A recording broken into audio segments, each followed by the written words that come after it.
Oh hey, welcome back to the channel this week. I gotta say, I have to apologize for not being on my channel for quite a few months here, and so I want to apologize for that. But really what I needed to do is take a break.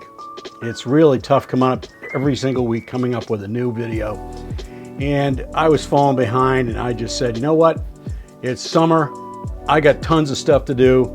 I work part-time in the summer and I just didn't have time to do anything. So I gotta say that the biggest thing was I had a lot of projects going on here around the house. My son was home and we needed to do some renovation, so we got on with those projects, and now we're all set.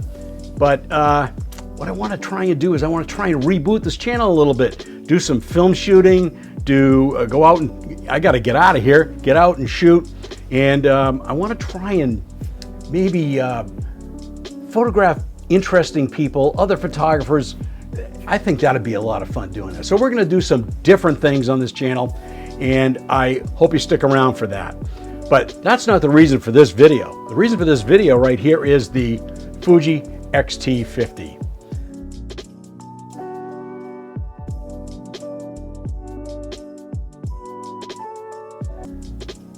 This little camera right here has stolen my heart, let's say. I have, you know, it's interesting. I didn't start off thinking this was going to be a great camera for me. But now that I've embraced it, let's say, it's really become my go-to camera. And I gotta say, I did a private lesson with somebody and he asked me, he said, so why do you have the X-T50? I said, well, it's my backup. And then he said, do you use it a lot? I said, well, yeah, I use it a lot. He said, oh, it seems like it's your favorite camera. I said, well, sometimes it is my favorite camera. And here, let me give you some of the reasons why it's it's my favorite camera to pick up and go with. And it's also my favorite camera to do travel photography with. So let's go over a few of these things right here. Number one, it's small and light. The autofocus is fast. Basically, it keeps up with my X-T5.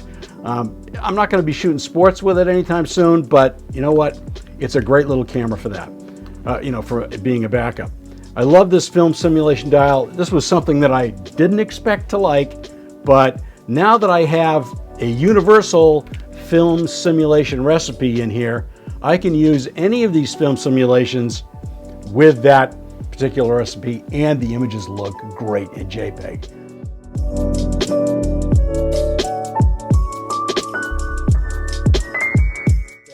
It really is a great travel camera. I love this thing for travel, especially bring just this 23 and the 16 to 80. It's a little bit large on this camera, but you know what? I don't mind it.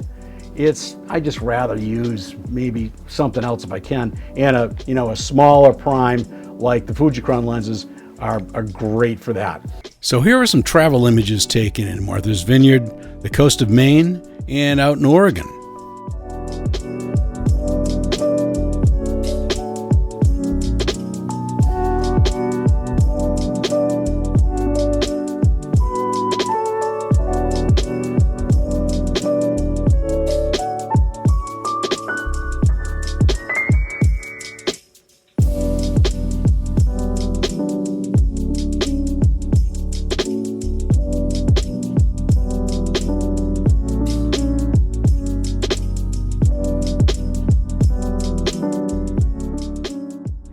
As a second camera on the job, I'll put a small light prime on this, maybe a 56 or something, or even the 90 on this camera, and it's great as a second camera. I really like it for that. And so when I go out on news jobs where I have to use two cameras or a commercial job, I will use this camera as my second camera. It's great for that. So here are some images that were taken while I was working. This is for the paper, and then there's actually a Revolutionary War, the Battle of Bunker Hill, that I was able to photograph, and I used the X-T50 along with my X-T5. The main thing that I like about this camera is a grab-and-go camera. It is amazing for that. Just, grabbing it out of the bag and off you go, and you're all set. And it's usually, with me, it's usually my 23 f2 lens. But I've been playing around with a lot of these VILTROX lenses lately. And by the way, I got another one coming up next week, which is just coming out. So stay tuned for that. But I gotta say, one thing that made this camera really accessible to me is I gotta show you this. I didn't originally like it because of the fact that your fingers, your little fingers flopping around here like this. You take a grip off of this thing and it's really small. But what I did was, the first thing I did was, and I think I've mentioned this before, but I purchased this little JJC grip.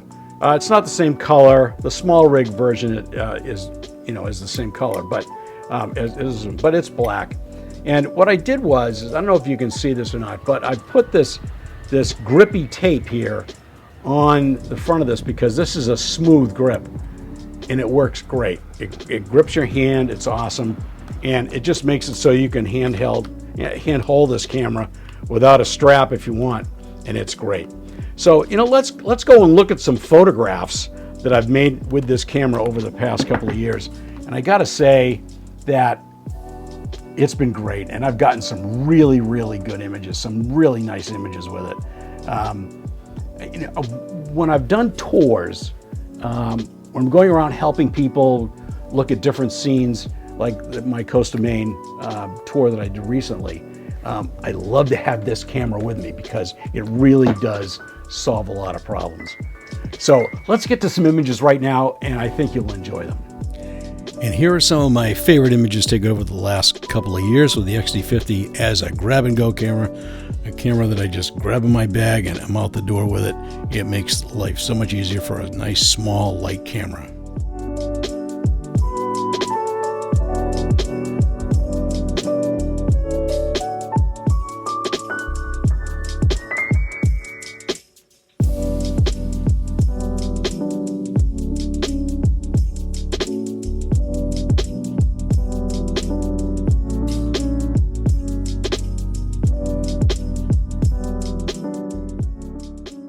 So thanks for hanging in there with me with my little story about what's been going on with me and my X-T50 here. And I hope you'll like this video because, I'm going to be using this camera quite a bit. But I'm also going to be using my GFX50R. I'm going to be using my Leica and my Leica film cameras. So, it's not really about the equipment. It's more about what you photograph and how you photograph it. There's my tagline. So please, if you wouldn't mind, please subscribe to the channel, comment, like, all that good stuff. That would be great. And remember, it's not what you photograph, it's how you photograph it. And we'll catch you next time.